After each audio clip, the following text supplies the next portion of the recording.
Hi and welcome back to Assessing Achievement with the ELL in mind.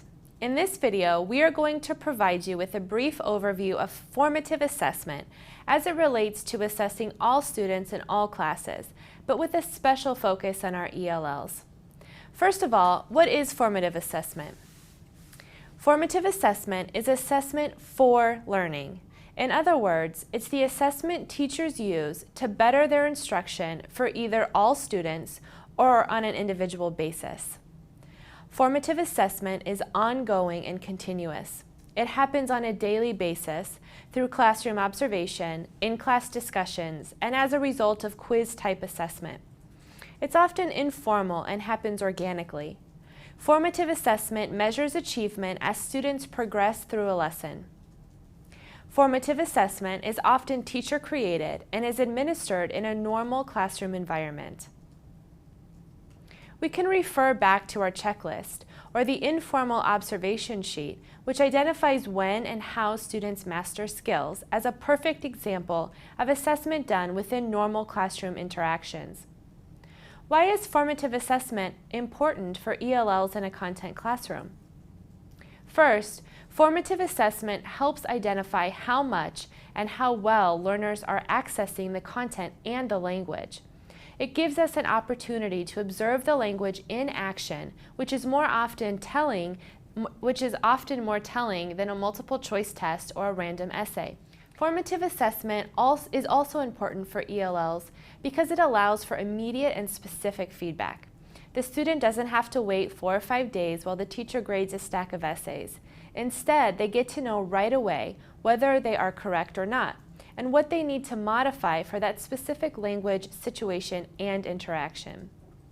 Formative assessment provides opportunities for the teacher to change or adapt their feedback, the materials, or the tasks in real time. In other words, the teacher can switch gears in the middle of a class to better adapt to the needs of their students and the language needs of their ELLs. Formative assessment is also important because the teacher can alter planning in mid-lesson or mid-unit to maximize understanding. And finally, formative assessment immediately impacts the learner on an individual basis and really makes intervention possible much earlier in the learning and language development process. There are many types of formative assessment, many of which we will cover in depth in this course. A first example of formative assessment is simply questioning techniques with classroom discussion. Can a student answer questions based on the content or the material taught during that lesson? A second example of formative assessment is observation and recording of learning.